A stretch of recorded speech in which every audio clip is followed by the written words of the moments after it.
India के सबसे famous hill station में से एक है। हिमाचल प्रदेश के नॉर्दर्न मोस्ट एरिया में 6,700 फीट के ऑल्टीट्यूड पे स्थित मनाली अपने ओक, देवदार और pine forest, snow capped mountains, adventure activities और अमेजिंग लैंडस्केप की वजह से फेमस है।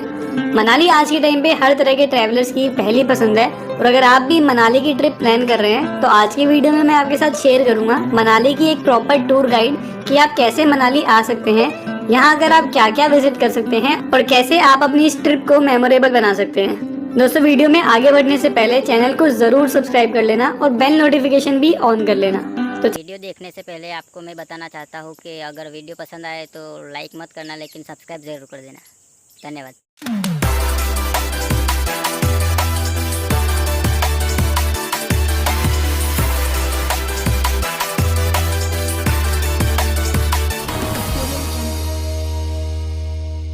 तो चलिए दोस्तों, वीडियो शुरू करते हैं। तो सबसे पहले बात करते हैं कि आप मनाली पहुंचेंगे कैसे। अब मनाली का खुद का कोई एयरपोर्ट या रेलवे स्टेशन नहीं है, इसलिए यहाँ पहुंचने का बेस्ट तरीका है बाय रोड। दिल्ली, चंडीगढ़, शिमला और धर्मशाला जैसी जगहों से मनाली के लिए रेगुलर वोल्वो और स्टेट ट्रांसपोर्ट की बसें चलती हैं, जो कि आपको 800 से 1500 रुपए में मनाली पहुंचा देगी। दिल्ली से मनाली 12 घंटे और चंडीगढ़ से मनाली 8 घंटे लंबी जर्नी है और अगर आप चाहें तो अपने पर्सनल व्हीकल या कोई कैब हायर करके भी यहाँ आ सकते हैं और इस रास्ते पे भी आपको बहुत ही बढ़िया व्यूज देखने को मिलते हैं। हालांकि अगर आप नॉर्थ इंडिया के अलावा कहीं और से मनाली विजिट करने आ रहे हैं तो आप भुंतर एयरपोर्ट तक की फ्लाइट भी ले सकते हैं और भुंतर से मनाली आप कैब हायर करके 1 से 1.5 घंटे में मनाली पहुँच सकते हैं। मनाली पहुँच के सबसे पहले आपको अपने होटल में जाके कुछ देर रेस्ट करना चाहिए। मनाली में आपको लग्जरी और बजट दोनों कैटेगरी के होटल्स, रिजॉर्ट्स और होमस्टेज देखने को मिल जाएंगे और मैं आपको रेकमेंड करूंगा कि आप अपने होटल या होमस्टे ओल्ड मनाली में ही बुक करें। मनाली 2 पार्ट्स में डिवाइडेड है, न्यू मनाली और ओल्ड मनाली। न्यू मनाली में जहां आपको मॉल रोड, शॉपिंग सेंटर और टूरिस्ट का क्राउड देखने को मिलता है, वहीं ओल्ड मनाली में आपको नेचुरल ब्यूटी, पीसफुल वाइब्स और लेस क्राउडेड जगह देखने को मिलती है और इसी वजह से आपके स्टे के लिए ओल्ड मनाली बेस्ट प्लेस है। दोस्तों, मनाली को अच्छे से एक्सप्लोर करने के लिए आप यहाँ से बाइक या कार भी रेंट पे ले सकते हैं। बाइक्स आपको यहाँ 600 से 1500 रुपए पर डे और कार 1500 से 2500 रुपए पर डे के हिसाब से रेंट पे मिल जाएगी। लेकिन अगर आपको मनाली जैसी एडवेंचरस रोड्स पे ड्राइव करने का एक्सपीरियंस नहीं है तो एडवाइजेबल यही होगा कि आप यहाँ से एक प्राइवेट कैब हायर करें, जिसे ड्राइव करने के लिए आपके साथ एक एक्सपीरियंस ड्राइवर होगा। मनाली आकर आप सबसे पहले वशिष्ठ टेम्पल में विजिट कर सकते हैं, जो कि 4000 साल पुराना एंशिएंट हिंदू मंदिर है। ये मंदिर रामायण काल के ऋषि वशिष्ठ को समर्पित है, जो कि भगवान राम और लक्ष्मण जी के गुरु भी थे। इस मंदिर के पास एक हॉट वाटर स्प्रिंग भी है, जहाँ पूरे साल गर्म पानी बहता है और माना जाता है कि इस पानी में काफी मेडिसिनल प्रॉपर्टीज भी हैं, जिससे हमारी स्किन की काफी सारी प्रॉब्लम्स क्योर भी हो जाती है। यहाँ पे लेडीज और जेंट्स के लिए प्रॉपर अलग अलग बेदिंग एरियाज बनाए हुए हैं और इस मंदिर में आकर आपको इस हॉट वाटर स्प्रिंग में डुबकी भी जरूर लगानी चाहिए।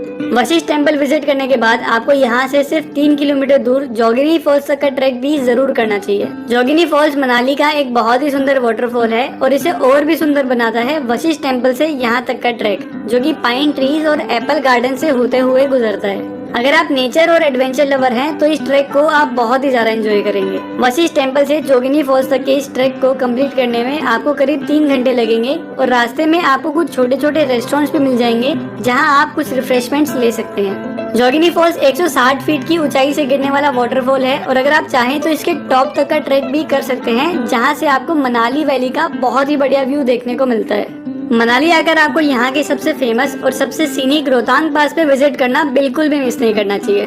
13,000 फीट से भी ज्यादा के ऑल्टीट्यूड पे स्थित रोहतांग पास हिमालयस के सबसे ऊंचे पासेस में से एक है और यहाँ से आपको हिमालयस के पीर पंजल रेंज का बहुत ही बढ़िया व्यू देखने को मिलता है। रोहतांग पास मनाली से सिर्फ 50 किलोमीटर दूर है, लेकिन यहाँ के स्नो कैप्ड माउंटेन्स और नेचुरल ब्यूटी का जो व्यू आपको देखने को मिलता है उसे वर्ड्स में डिस्क्राइब नहीं किया जा सकता। रोहतांग पास इतने हाई ऑल्टीट्यूड पे स्थित है कि समर्स के टाइम पे भी आपको यहाँ काफी ज्यादा स्नो देखने को मिलती है, जो कि यहाँ के लैंडस्केप को और भी ज्यादा सुंदर बना देता है। रोहतांग पास पे विंटर्स में इतनी हैवी स्नोफॉल होती है कि इसे नवंबर से मार्च तक कम्प्लीटली बंद कर दिया जाता है और आप सिर्फ मई से अक्टूबर तक ही यहाँ विजिट करने आ सकते हैं। रोहतांग पास पे पहुंच के आप यहाँ के पैनोरामिक व्यूज और नेचुरल ब्यूटी को एंजॉय करने के अलावा mountain biking, snow scooter, sledge ride और स्कीइंग जैसी एक्टिविटीज का भी मजा ले सकते हैं। हालांकि रोहतांग पास विजिट करने से पहले आपको इस बात का ध्यान रखना होगा कि यहाँ विजिट करने के लिए आपको एक प्रॉपर परमिट लेना होगा।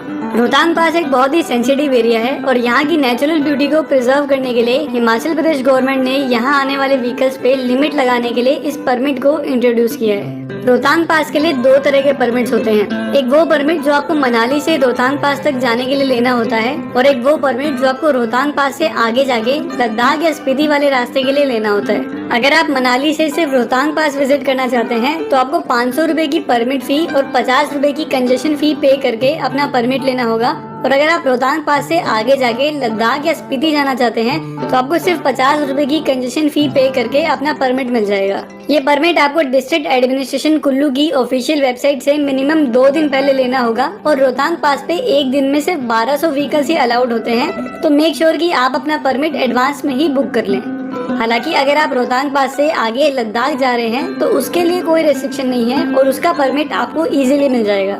रोहतांग पास होते हुए मनाली से लद्दाख तक की जर्नी बहुत ही सीनिक होती है और अगर आप लद्दाख ट्रिप का एक सेपरेट वीडियो चाहते हैं तो मुझे कमेंट सेक्शन में लिखकर जरूर बताएं। हालांकि रोहतांग पास ट्यूसडे को मेंटेनेंस की वजह से बंद रहता है, इसलिए आप इस दिन यहाँ कोई भी एक्टिविटी प्लान ना करें। ये परमिट आपको सिर्फ मनाली से रोहतांग पास जाने के लिए चाहिए होता है, लेकिन अगर आप लद्दाख या स्पीति वाले रास्ते से रोहतांग पास होते हुए मनाली आ रहे हैं तो आपको इस तरह के किसी भी परमिट की जरूरत नहीं है और आप इजीली यहाँ आ सकते हैं। रोहतांग पास के बाद आप यहाँ की एक बहुत ही सीनिक वैली है जो कि मनाली से रोहतांग पास वाले रास्ते पे ही लोकेटेड है। सोलंग वैली अपने स्नो कैप्ड माउंटेन्स और लश ग्रीन लैंडस्केप की वजह से फेमस है और एडवेंचर लवर्स के लिए तो ये एक मस्ट विजिट प्लेस है। मनाली की सारी एडवेंचर एक्टिविटीज जैसे कि paragliding, cable ropeway, snow scooter और जॉर्बिंग आपको सोलंग वैली में ही देखने को मिलती है। विंटर्स के टाइम पे सोलंग वैली पूरी तरह से स्नो में कवर हो जाती है, जो कि इसे स्कीइंग और बाकी विंटर एक्टिविटीज के लिए परफेक्ट डेस्टिनेशन बनाता है। सोलंग वैली की ज्यादातर एडवेंचर एक्टिविटीज आप 500 रुपए से 2000 रुपए में बहुत अच्छे से एंजॉय कर सकते हैं। हमारे लिस्ट में अगला नाम है हडिम्बा देवी टेम्पल का। हडिम्बा देवी टेम्पल मनाली का एक काफी फेमस टेम्पल है जो कि महाभारत काल के पांडव भीम की वाइफ हडिम्बा देवी को समर्पित है। 1553 में बना ये मंदिर ओल्ड मनाली से सिर्फ 3 किलोमीटर दूर देवदार के फॉरेस्ट में सिचुएटेड है और ये मंदिर अपने यूनिक आर्किटेक्चर की वजह से भी फेमस है। पगोडा स्टाइल आर्किटेक्चर में बना ये मंदिर मेनली लकड़ी और पत्थर से बना है, जो कि अपने वुडन गेट्स और कोन शेप्ड रूफ की वजह से जाना जाता है और इस तरह का आर्किटेक्चर आपको बहुत ही कम हिंदू मंदिरों में देखने को मिलता है। हडिम्बा देवी टेम्पल विजिट करने के बाद आप यहाँ से कुछ ही किलोमीटर दूर जाना विलेज के जाना वाटरफॉल पे भी विजिट करने जा सकते हैं, जो कि 30 फीट की हाइट से बहने वाला एक बहुत ही सीनिक वाटरफॉल है। इस वाटरफॉल तक पहुँचने के लिए आपको पाइन और देवदार के डेंस फॉरेस्ट में से ट्रैक करना होगा, जो कि एक बहुत ही सुंदर ट्रैक होता है। ट्रैकिंग की बात करें तो मनाली से आपको काफी सारे एडवेंचरस और सीनिक ट्रैक ऑप्शंस मिलते हैं और आप मनाली से हमता पास ट्रैक, बीसकुंड ट्रैक, ब्रेगू लेक ट्रैक, देव डिब्बा ट्रैक, सर पास ट्रैक, चंद्रखनी पास ट्रैक और रानी सुई ट्रैक का मजा ले सकते हैं। मनाली आकर यहाँ के टूरिस्ट प्लेसेस के अलावा आपको यहाँ के ट्रैकिंग रूट्स को भी जरूर एक्सप्लोर करना चाहिए, क्योंकि मनाली के ट्रैक पूरे हिमाचल के सबसे सीनिक ट्रैक्स में से एक होते हैं। दोस्तों, इन सब के अलावा भी आप मनाली आकर काफी सारी प्लेसेस जैसे कि मणिकरण साहिब गुरुद्वारा, मनु टेम्पल, सेथन वैली, अर्जुन गुफा, Kasol, Beas river view point, great Himalayan national park और भी काफी सारी जगहों पे विजिट कर सकते हैं। मनाली के बारे में एक और चीज आपको ध्यान रखनी होगी कि बस ये आपको डिस्ट्रिक्ट एडमिनिस्ट्रेशन कुल्लू की वेबसाइट से इजीली मिल जाएगा। अगर आप भी मनाली की ट्रिप प्लान कर रहे हैं तो बेस्ट एक्सपीरियंस के लिए आपको मार्च से जून और सितंबर अक्टूबर में यहाँ विजिट करना चाहिए।